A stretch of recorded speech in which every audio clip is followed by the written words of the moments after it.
The 27th of January, 1945. The Soviet army enters Auschwitz, the largest of the extermination centers, located in German-occupied Poland.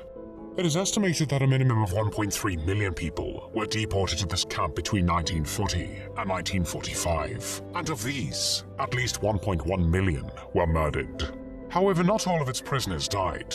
In this Nazi factory of horror, the Soviet soldiers liberate more than 7,000 surviving inmates who are mostly ill and dying, and some of them were subjected to cruel and painful pseudo-medical experiments performed by the most notorious of the Nazi doctors. His name is Josef Mengele. Josef Mengele was born on the 16th of March, 1911, in the Bavarian city of Günzburg, then part of the German Empire. Young Josef, the eldest son of Karl Mengele, a prosperous manufacturer of farming equipment, studied medicine and physical anthropology at several universities. In 1935, he earned a doctorate in physical anthropology from the University of Munich, and in 1936, he passed the state medical exams.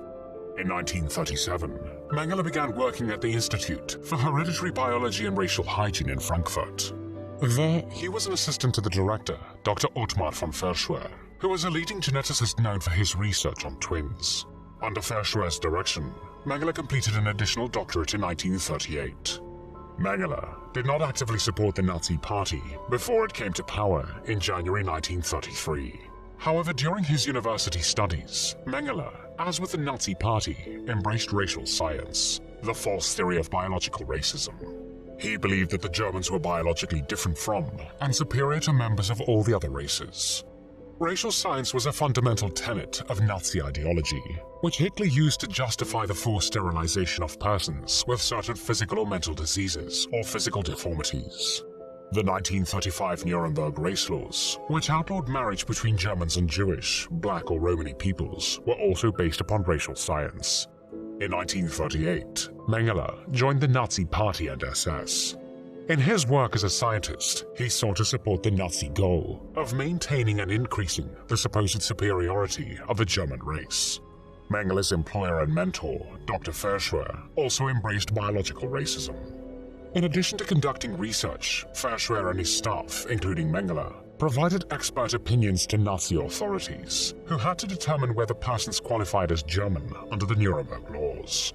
Mengele and his colleagues also evaluated Germans whose physical or mental condition might qualify them to be forcibly sterilized or barred from marriage under German law. In 1939, Mengele married Irena Schönbein. Their only son Rolf was born in 1944. The Second World War began on the 1st of September 1939, when Nazi Germany invaded Poland. In June 1940, Mengele was drafted into the Wehrmacht, the German armed forces. A month later, he volunteered for the medical service of the Waffen-SS, which was the military branch of the SS. At first, Mengele worked for the SS Race and Settlement Main Office in German-occupied Poland, where he evaluated the criteria and methods used by the SS to determine whether persons claiming to be of German descent were racially and physically suitable to qualify as Germans. Operation Barbarossa, the invasion of the Soviet Union, started on the 22nd of June, 1941. For about 18 months after it began, he saw extremely brutal fighting on the Eastern Front.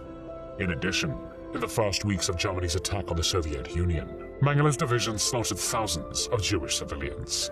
After Mengele rescued 2 German soldiers from a burning tank, he was decorated with the Iron Cross, both second and first class, and was promoted to SS Hauptsturmführer, which was the equivalent to the rank of SS Captain. Mengele returned to Germany in January 1943. While awaiting his next Waffen-SS assignment, he began to work again for his mentor, Verschwer.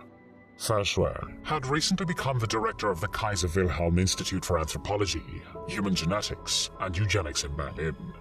On the 30th of May, 1943, the SS assigned Mengele to Auschwitz, where he worked as one of the camp physicians at Auschwitz-Birkenau. There is some evidence that Mengele himself requested this assignment because of the opportunities it could provide for his research. Auschwitz-Birkenau was the largest of the Auschwitz camps and also served as a killing center for Jews deported from throughout Europe. In addition to other duties, Mengele also had responsibility for Birkenau's so-called Gypsy family camp. Beginning in 1943, Nearly 21,000 Romani men, women and children were sent to Auschwitz and imprisoned in the Gypsy camp. When this family camp was liquidated on the 2nd of August 1944, Mengele participated in selecting the 2,893 Romani prisoners who were to be murdered in the Birkenau gas chambers. Shortly thereafter, he was appointed chief physician for Auschwitz-Birkenau, and in November 1944, he was assigned to the Birkenau Hospital for the SS.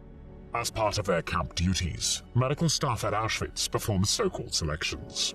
The purpose of the selections was to identify persons who are unable to work. The SS considered such persons as useless eaters, and therefore murdered them. When transports of Jews arrived at Birkenau, the camp medical personnel selected some of the able-bodied adults to perform forced labor in the concentration camp.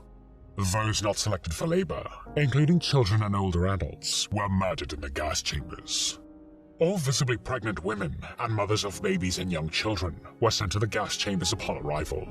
Mengele rationalized this as follows.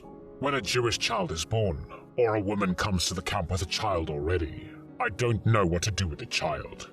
I can't set the child free because there are no longer any Jews who live in freedom. I can't let the child stay in the camp because there are no facilities. That would enable the child to develop normally. It would not be humanitarian to send the child to ovens without permitting their mother to be there to witness the child's death. That is why I send the mother and the child to the gas ovens together.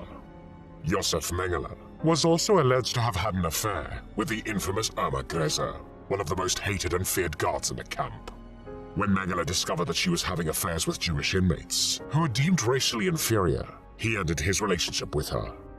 Mengele was also a sexual deviant who indulged in sexual brutality.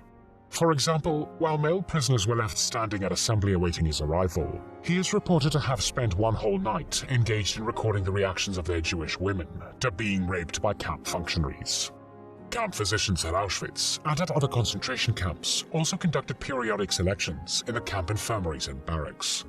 They conducted these selections in order to identify prisoners who were either injured or who had become too ill or weak to work.